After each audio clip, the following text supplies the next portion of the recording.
Hi, this is Jim from Jim's Grand Adventure. Thanks for coming back and checking out the site again. In this one, I'm going to be showing you a piece of terrain that I made over 30 years ago. A lot of the things that I have on this site have been made so long ago, 25, 30 years ago, but once again, I'm just trying to share some of the things that I've done over these many years of gaming. This one here is a one-piece terrain that you can use for a quick setup or even campaigns, and like I have, and I hope you find it interesting. This piece of terrain is also in the process of being revamped, beefed up a little bit. It's taken a beating over the years, so I'm trying to make it look a little bit nicer, so hopefully I can show you a little bit of that process as well. Okay. Here's the process that I'm using to kind of beef this old piece of terrain up. First, I'm taking a piece of wall section that I can describe later in another video that I made. I lay it close here, get it about an approximate size, like so. Give it a little test fit, a little shot of hot glue.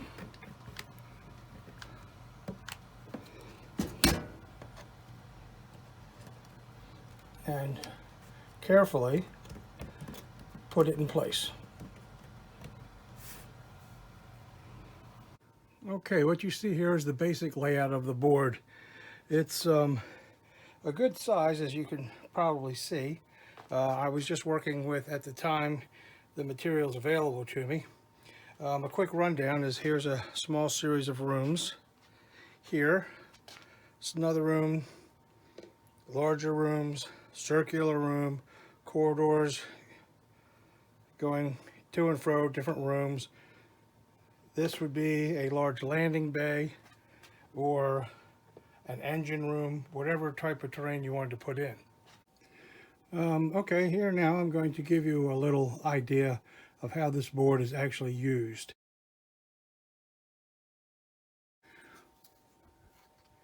Okay, now that all the terrain is set that I'm going to use for this demonstration, I'm going to add one more piece here.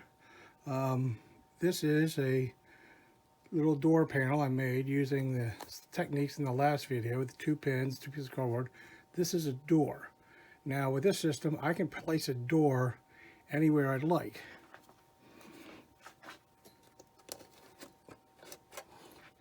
Now we have an entrance point for the miniatures.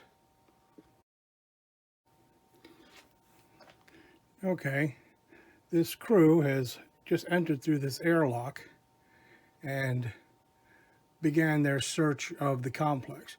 Now, this will come in handy when understanding just how the system works.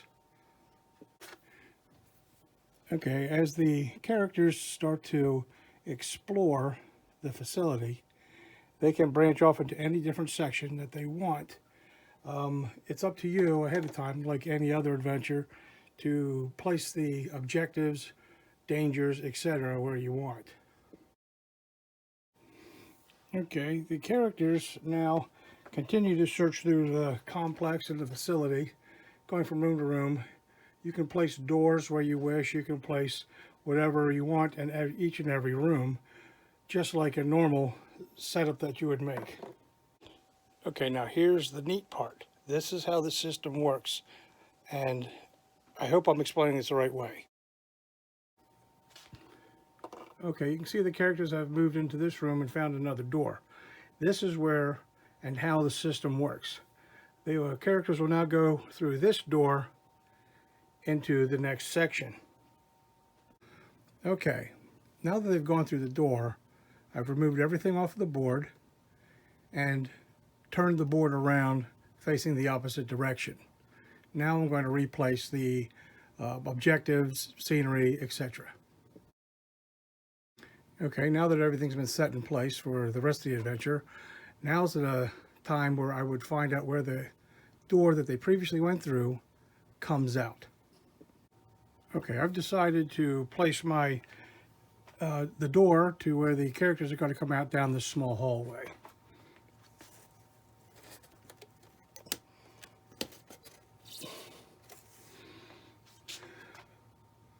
One extra thing that I didn't add before was you could take these other small doors and use them to divide off the different sections as you wish.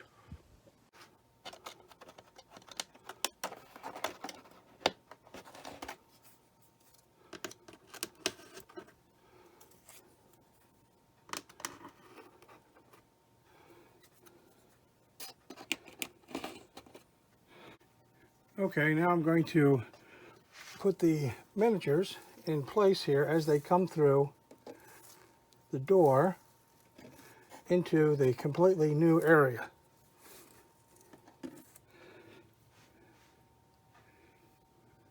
Okay, now that all the terrain has been set up, the door's put in place, and the new door coming from the previous room, the curved room, is in place. Now you place your figures on the board into this completely different section.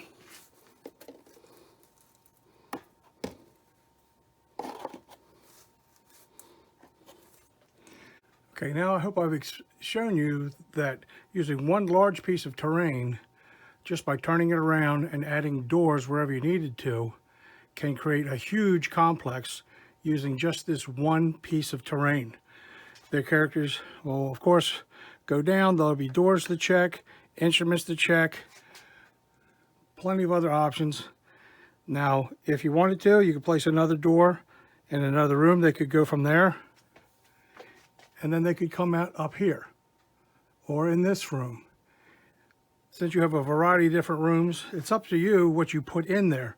It could be an empty room. You could just cover this with a piece of paper or cardboard and say there's just no room there at all. It's completely endless. One more thing I want to show you about this type of terrain.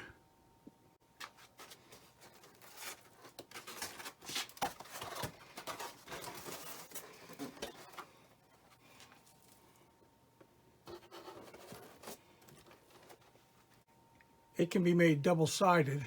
As you see here, there's a whole dungeon complex under here. It could work the same exact way with your own doors, cut complete whole sections off, add terrain, etc.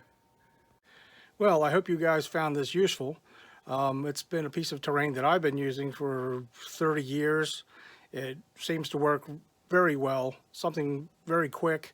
Sometimes you can't think of a design for a space station or a dungeon.